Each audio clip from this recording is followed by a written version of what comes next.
வெங்காயம் தோல் உரிச்சிட்டேன். பூண்டு, ஒரு தக்காளியை கட் பண்ணி வச்சுருக்கிறேன். மிளகாய் வந்து நல்லா ஊறிடுது.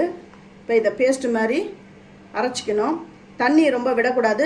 இதில் ஊறின தண்ணியை கொஞ்சம் கொஞ்சமாக விட்டு பேஸ்ட்டு மாதிரி அரைச்சிக்கலாம்.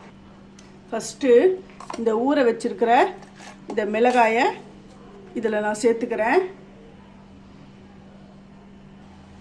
உரித்து வச்சுருக்கிற பூண்டு, வெங்காயம், பழுத்த தக்காளி அது ஒன்று, புளி ஒரு சின்ன எலுமிச்சங்காய் அளவு, சீரகம் ஒரு அரை ஸ்பூன், உப்பு ருசிக்கேற்ப, இது எல்லாத்தையும் சேர்த்து நல்லா பேஸ்ட்டு மாதிரி அரைச்சிக்கணும்.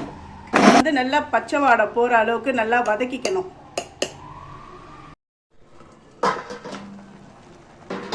எப்படி வந்துடுது பாருங்க, ரெடி ஆகிடுது.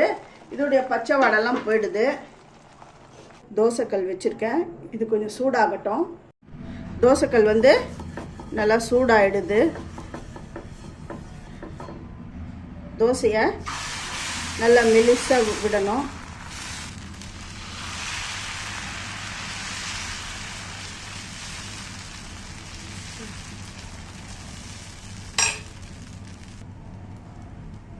இதுக்கு நல்லா கொஞ்சம் எண்ணெய் விட்டுக்கோங்க.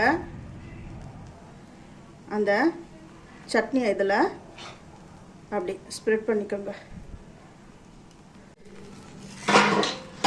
எப்படி வந்திருக்குன்னு சூப்பரான கார தோசை ரொம்ப நல்லா செம்மையாக வந்திருக்கு பாருங்கள்.